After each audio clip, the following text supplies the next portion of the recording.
Hi, my name's Lauren, and welcome to the Inspiring Growth podcast. Yesterday, I recorded episode of video around the four stages of competence and how that relates to healing. And I just feel so inspired today to talk about um, the third stage, which is conscious competence and what it means to kind of be in the mush. Yes, before I get into it, I just wanted to welcome you all, invite you to take a big deep breath in, and just reiterate that we're always being led to what's next for us. If you're here, if you're listening to this, I truly believe that there is something um, that you'll receive from this information, whether you're aware of it or not. Um, we are exactly where we need to be. And if we continue to follow that intuitive pull, that nudge in our heart space, we'll be led to exactly what's right for us and what's next for us on our journey. And everybody's journey is unique and individual as well. Beautiful. So just kind of talking about reiterating that conscious competence stage. So stage three, this is the learning and then practicing stage. And this is kind of the biggest stage on that, biggest, yeah, stage in the four stages of competence in healing. And it's where we spend the most amount of time. So in this stage, you know that there's a deficit, a gap, and you've been able to identify the new behavior or new skill it is that you need to learn. And then through this stage, you begin learning. So you begin reading the books, you begin doing the courses, you begin listening to the podcasts. So you're just consuming all of this information, so that you understand why, how to do it, why, where it comes from. So you understand every aspect of it. And this is why this stage can take so long because it has so many aspects to it. Especially when we talk about healing, it goes back to our past, um, where and understanding ourselves and how that relates to us. It can also be the stage where we finally have the words to understand our experience. I often talk about this within the Soul Collective, but there's a stage in emotional development as children. Um, and so our parents are supposed to help us articulate what's going on with our experience. Um, but if they don't have the presence or awareness of what's going on with themselves, but what's going on with us, they're not able to help us. So we then grow up and we become adults and we don't understand our experience. So there's so many aspects to learning a new skill, to learning all the information, and then comes the practicing, right? So practicing a new skill, first of all, takes so much courage. Courage is if anyone's, I'll pop it on the screen. If anyone's heard of the Map of Consciousness by Dr. David Hawkins, he talks about from shame all the way up to enlightenment. And it's not necessarily a scale, as in you don't go up and down, and one's not better than the other, but it's a map to help you understand.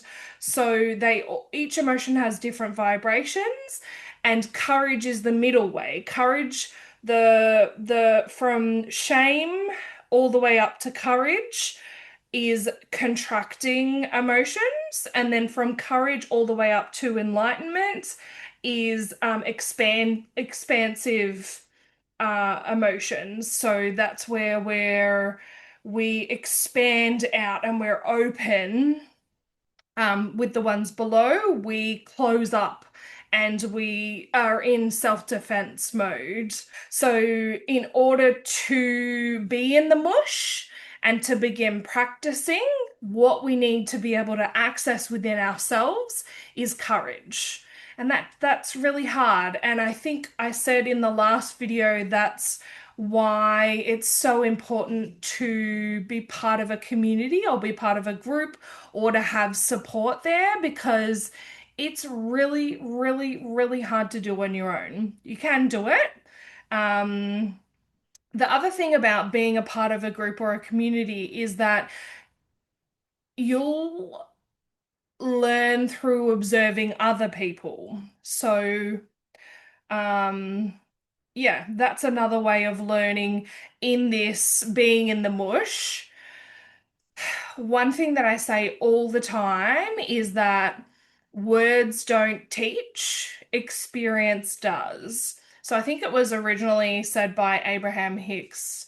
Um, but it just means that you can read about and learn about shadow work, emotional healing, emotions, relationships, but it's not actually until you practice what you've learned about where you begin to realize, say you've read 4 books or 100 books, right?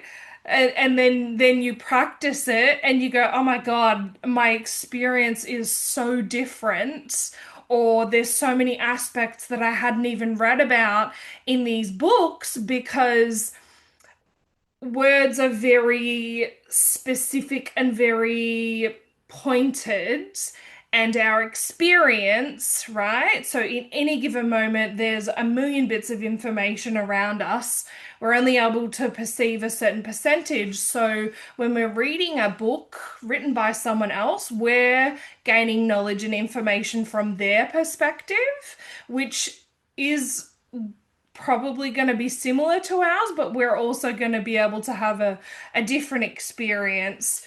So the most amount of learning that you will have is practicing, is putting these things into practice. And for some of us, like going back to relationships, we can only practice in relationships, which can be a difficult thing in itself, right?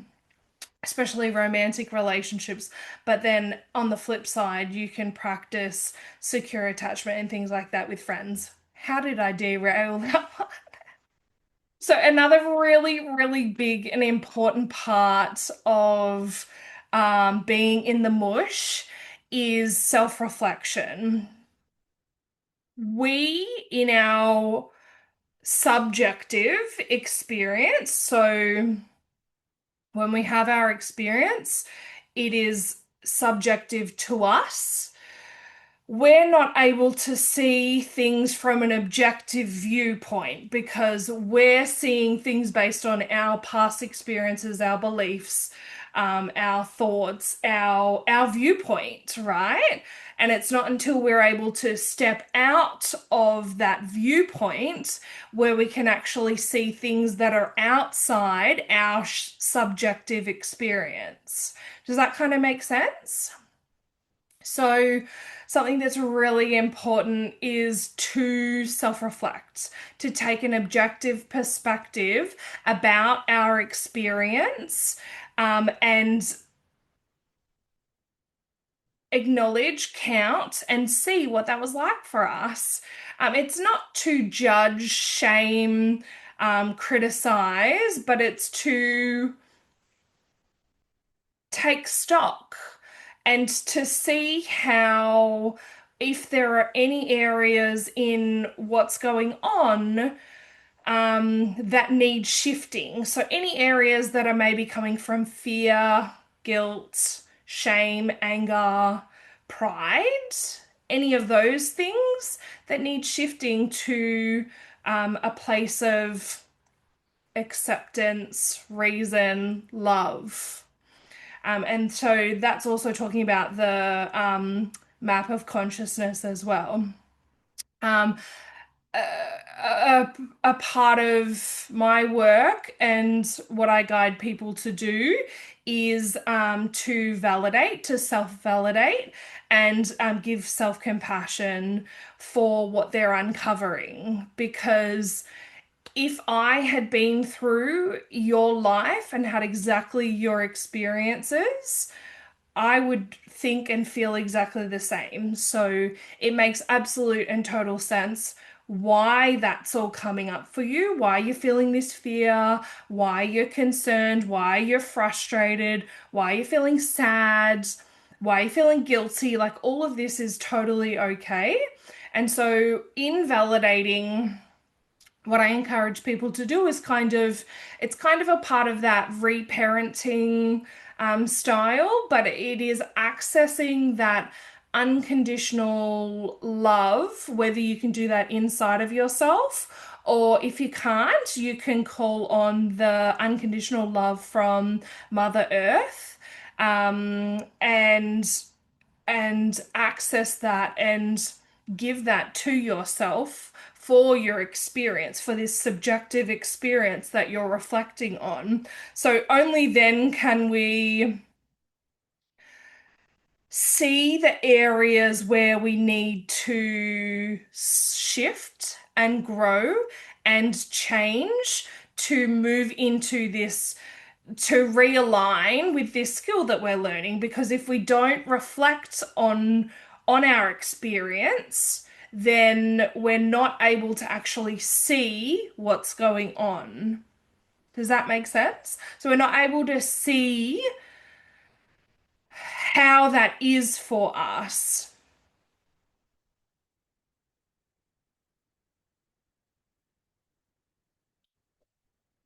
So it also means that we can recognize and acknowledge our growth. Um, as I said in the last video, the 4 stages of competency in relation to healing. Um, it's the longest, we spend the most amount of time at that stage of conscious competence. So it's the learning and the practicing.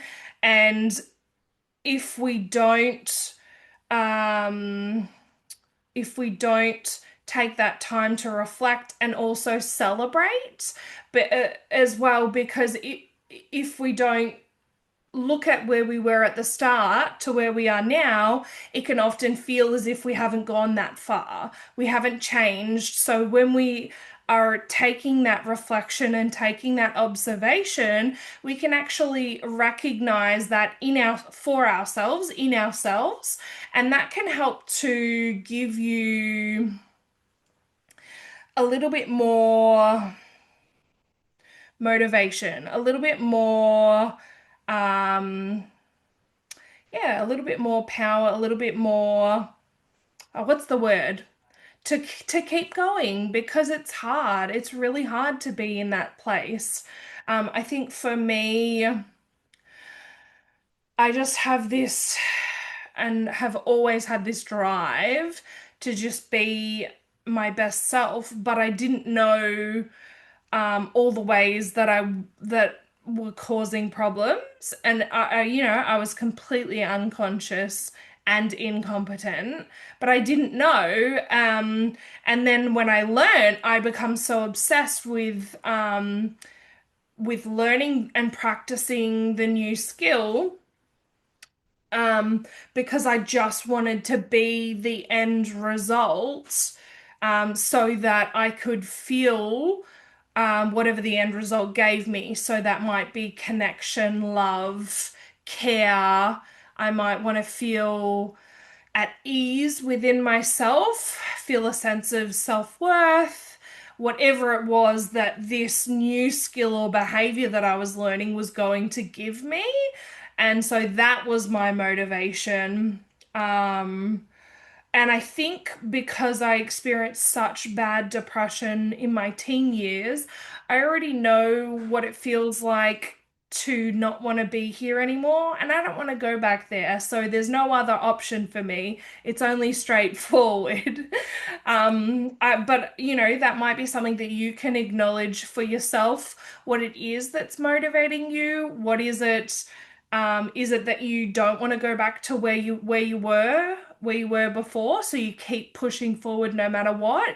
You keep moving forward. You keep finding the next thing. You keep trying. You keep practicing. You keep reflecting because you know that every single time you practice that new skill, you are one step closer to but integrating that new way of being within your mind-body system.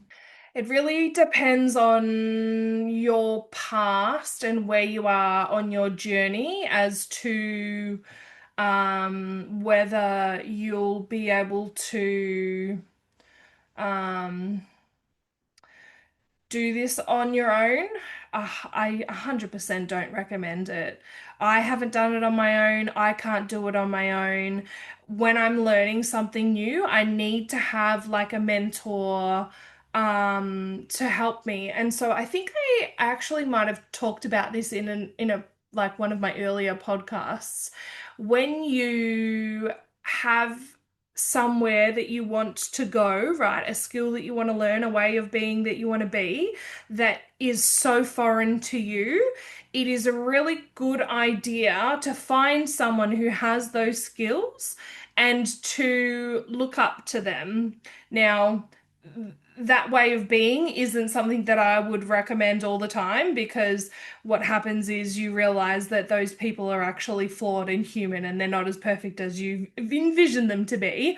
But putting like be saying this is how I want to be, this is how I'm going to learn to be, and so following the steps that they took to get there will help you weave your own path there, but you'll use that as a guidepost. It's kind of like walking through a forest in the dark. You're following this rope so that you don't whack into the trees, and you're still going to trip over and you're still going to, get scratches from the branches, but you have something to hold on to. You have something to help you move forward every step of the way. God, that was a great metaphor.